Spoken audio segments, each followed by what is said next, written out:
Hey everyone, and welcome to today's rapid fire explainer on the absolute most critical events shaping our world right now. We're living in a highly interconnected, incredibly volatile moment in history, right?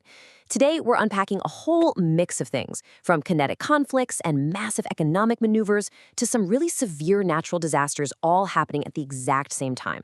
So let's get focused, let's get structured, and let's just dive right into exactly what's happening around the globe today. Extreme tensions, massive attacks, and global economic threats.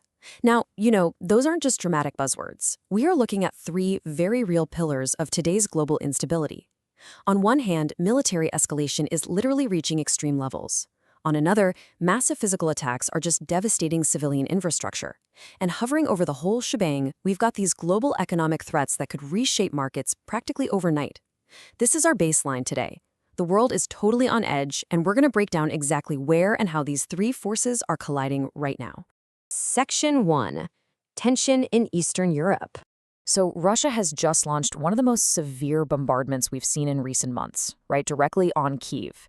And the physical toll, it's just immense. Homes have been destroyed, and thousands of people are left completely without electricity. Just think about the absolute logistical and humanitarian nightmare that creates in an instant. And because of the sheer scale of this attack, neighboring countries, specifically Poland and Romania, had to immediately scramble their own fighter jets overhead as a defensive measure. Now, they're not entering the conflict, but they are deploying these jets purely to protect their borders. It's a really stark reminder of how a targeted strike in one country can instantly crank the military temperature of the entire region to a boiling point. Moving on to Section 2, United States and Trade. Okay, so here we have a real tale of two entirely different economic approaches happening at the exact same time. On one front, we're seeing a highly aggressive posture. The U.S. administration is threatening to basically financially asphyxiate Iran. It's a strategy of absolute economic pressure, clearly designed to cut off their financial lifeblood. But then, on the flip side, we have a totally surprising, honestly unexpected development regarding Canada. Washington had been threatening to slap these massive 50% tariffs on Canadian goods, which is a move that would have radically disrupted North American trade. But after hours of intense 11th-hour emergency diplomacy, Washington decided to pause those enormous tariffs for now. The sheer volatility of global trade is really on full display here. The economic vice is tightening in one area, while late-night emergency talks pull us back from a massive trade disruption in another. All right, Section 3, Middle East and Asia. We are seeing a pretty profound global juxtaposition today. First, let's look at the situation in the Middle East. The Gaza Strip continues to endure really heavy, harsh bombings, and there's just no clear ceasefire in sight. The kinetic devastation there is ongoing, and the diplomatic wheels for peace, they appear to be completely stalled. But in the exact same 24-hour news cycle, we're seeing some totally unexpected movements over in Asia. Out of nowhere, Washington has suddenly dropped hints about the possibility of sitting down to talk directly with North Korean leader Kim Jong-un. So you've got this relentless military conflict lacking a diplomatic off-ramp in one region, contrasted with the sudden prospect of direct, high-level negotiations with one of the world's most isolated nations in another.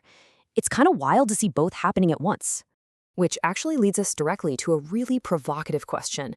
Are we looking at a new nuclear peace attempt? If Washington and Pyongyang actually sit down at the table together, that carries immense historical weight. We aren't just talking about trade deals here. We're talking about global nuclear security. Will this unexpected hint at diplomacy actually materialize into a tangible effort toward nuclear peace? Or is it just more geopolitical posturing? It's a situation we absolutely have to watch closely because, honestly, any movement here could change the global security map overnight. Section 4, Emergencies in Latin America. Right now, both Colombia and Peru are facing the exact same grim reality. Following some incredibly destructive earthquakes, both of these countries aren't just assessing widespread physical damages, they are actively managing severe humanitarian emergencies. And when the earth shakes like this, it isn't just about buildings falling down. It's about displaced populations, totally destroyed infrastructure, and this immediate frantic race against time for rescue and recovery. Both of these nations are currently carrying a massive, really urgent burden to protect and support their citizens in the chaotic aftermath of these natural disasters. And finally, Section 5, the impact on your week. So, we've just completed a really rapid-fire tour of the globe. From the destructive bombardments in Eastern Europe causing neighboring countries to literally scramble fighter jets, to the high-wire emergency economic diplomacy between the U.S. and its trading partners. Then we looked at the stark contrast of ongoing warfare in Gaza versus those surprise nuclear diplomatic hints in Asia. And finally, the devastating earthquakes triggering real humanitarian crises in Latin America. We are living in a deeply interconnected, rapidly shifting world, guys, where economic, military, and natural forces are all simultaneously reshaping our daily reality. Which brings me to my final question for you. Which of these news stories do you think is going to affect us the most this week? Is it the economic shockwaves from those trade policies, the geopolitical tensions in Europe or Asia, or maybe the humanitarian needs in Latin America? Take a second to reflect on everything we've unpacked in this explainer today, and let us know your thoughts in the comments below so we can really get a conversation going. Make sure you hit subscribe so you can always stay informed as we continue to break down the world's most complex stories step by step. Thanks for joining me on this global breakdown, and I'll catch you in the next one.